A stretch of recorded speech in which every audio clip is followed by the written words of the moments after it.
Hello, listener! I have a new features on the podcast.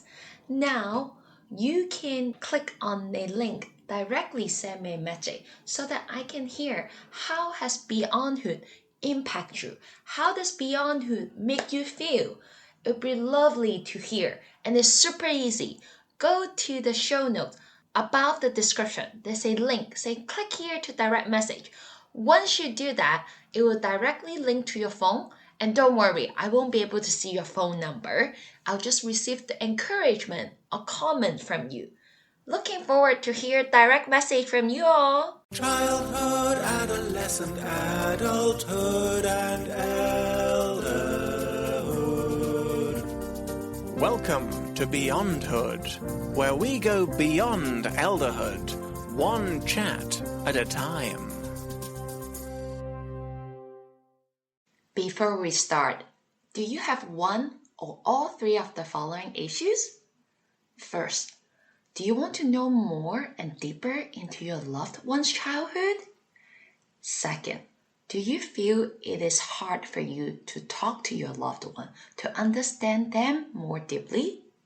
They're often not as open with you because you're family or good friends. Or you find it hard to ask them questions because you're close to them. Third, have you thought of one day when they're gone, you can never ask them about their lives anymore? If any of the above comes to mind, our Record Life Story service is your solution. Listen to this episode and see how we can weave a story for your loved one and create this legacy for you and your loved ones. Contact me. My contact info is in the show notes. We're now on Patreon, a site where we provide rewards and perks to our subscriber, you. For as little as £3 per month, less than your cup of tea, you will get to see the exclusive Beyonders Now and Then picture. You walk around like a grown-up, without knowing you joined the most amazing and fun community to retrieve the ancient art of storytelling. Because stories shouldn't stop just because we have grown up. The Patreon site link will be on the show notes. Hello, everyone. Welcome back to the Beyondhood podcast. We are back for 2025. The end of 2024 has been a bit difficult for the podcast. First of all, I've been dealing with some health issues that impact my voice. And as a podcaster, if you cannot speak, it's quite hard to record podcasts. But I'm coming back stronger and more motivated in 2025 to bring you more story. So I look forward to this coming year. And as my granddad always say, motivation fades. Discipline is what keeps you going. And for this first episode in 2025, it's going to be a little bit different from our usual format. Let me give you a little bit of background. At the end of 2024, I was scheduled to do an episode on the deportation of the Seamen from Liverpool. At the end, the interviewer decided that they had shared their story many times and they would like more action on what happened instead of sharing the story on the podcast. Although it was very heartbroken, we got to respect people's choice, and at the end it's their story that if they do not want to feel like they want to share from a personal perspective, we have to respect that. However, because of all the research and everything that went behind the scene, I decided to create this mini episode myself to tell you this story, this historical story on my own. That's why there will be no names on the episode. But I think it's very important for those of you, just like me. 4 months ago, I didn't know anything about this episode or about this story. And as an immigrant myself, I think it's very important to share this part of the story to my listeners. Without further ado, let me share with you this episode of the forgotten Chinese seaman on Liverpool. I decided to continue to share this story without our usual format of interviewing the people. First, it's because I want to ensure our next generation have this awareness and education about what happened. Because nowadays, in our society, there are lots of both, unfortunately, more negative contribution toward immigrants. But there are also lots of injustice that they have faced. And I think it's important by integrating this personal story and share with you what had happened, we are able to challenge the stereotypes and misconceptions, promoting a more inclusive and accurate understanding of history. Second, the deportation of the Chinese seamen was motivated in part by racial discrimination, and sharing this story will help us to understand how this incident impacted people in their life at different stages. And in today's context, where immigration and race remain a very contentious issue, this story, I believe, can foster a more empathy, building more awareness, and contribute to an ongoing conversation about social justice and equality. Let me share with you the historical context. In the aftermath of World War II, the British government orchestrated a forced deportation of Chinese seamen residing in Liverpool, a dark chapter that remained concealed for decades. The historic context is, during World War II, approximately 20,000 Chinese sailors were recruited into the British Merchant Navy to support the war effort. Many of these seamen were stationed in Liverpool, where they formed relationships and start family with local women. Despite their significant contribution, they faced systematic discrimination, including lower wages and limited rights compared to their British counterparts. The deportation campaigns occurred around 1945. The Home Office initiated a policy titled Compulsory Repatriation of Undesirable Chinese Seamen. The policy led to the forced removal of Chinese sailors from the UK, often without prior notice to them or the family. The deportation was executed through coordinated effort involving the Home Office, local police, and shipping companies. Many seamen were forced into signing discharge paper and placed on ships bounded for China. This operation continued until at least December 1946. The record has indicated that at least 2,300 Chinese seamen were forced removed from Liverpool between 1946 and 1949.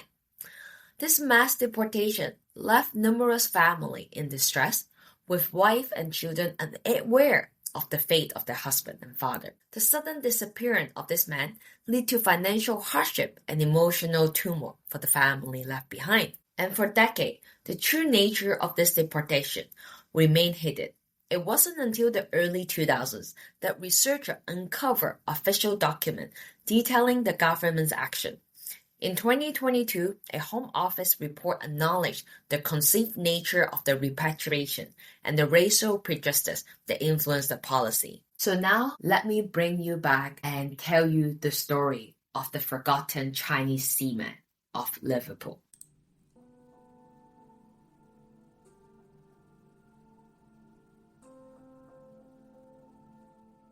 In Liverpool, 1946, the war is over. Families stand at the dock, watching ship return, waiting for the familiar faces of fathers, husbands, and brothers. The war had taken so much already, but now there was hope. Ships carrying the men who had risked everything to keep Britain alive during the war, except some of these men would never step foot in Liverpool again. They weren't lost at sea. They weren't killed in battle. They were taken, deported in secret. Their wife and children were never told the truth, and for decades their story remained buried. And this is the story of Liverpool's forgotten Chinese seamen, men who served Britain in its time of need but were erased when the war was over. To understand this story, we need to go back to the war itself. The Atlantic was Britain's lifeline. Ships carried food, weapons, and essential supplies across water patrolled by German U-boats. The survival of the country depended on the merchant navy. Among those who kept Britain alive were thousands of Chinese sailors. They were hired at a fraction of British wages. They worked the same dangerous routes, faced the same enemy, and lived under the same constant fear of never seeing land again. A lot of these Chinese young men, they were between the age of 17 to 20. When they arrived in Liverpool, they is just a young man from China looking for work. He wasn't a soldier, but he was at war. They were hauling cargo in freezing water, watching ship go down in flames when friends are still abroad. They had no idea would they ever make it home. But for many Chinese seamen, Liverpool became home. They found work, they found love, and started a family. They weren't just workers. They were fathers, husbands, and a part of the city itself. Despite their contribution, life in Liverpool wasn't easy. Chinese seamen were paid less than British sailors and often give the worst job. But many choose to stay, craving a life in area like Pitt Street and Cleveland Square, which is Liverpool's Chinese town, one of the oldest in Europe. Because a lot of people stay in here, it's normal that they fell in love. For example, one of the men, he met his wife, a local Liverpool woman, in a small cafe near the dock. They fell in love. They had a son together. One of the men was promised that after the last voyage, he would be home for good. They would get a small house, raise a child, and start fresh now that the war was over. But it was a trick. He never returned. The wife spent weeks searching for answer. She asked the shipping company, she asked at the dock, she even went to the police. But all she was told was that he must have left. Maybe he had abandoned her, maybe he decided to move on. But the wife knew her husband. He would have never left their son. What she didn't know, and what she could never know, was that the British government had already put him on a ship and sent him away, without warning, without explanation, without a way back. And this is the secret deportation. After the war, the British government saw this man as a problem.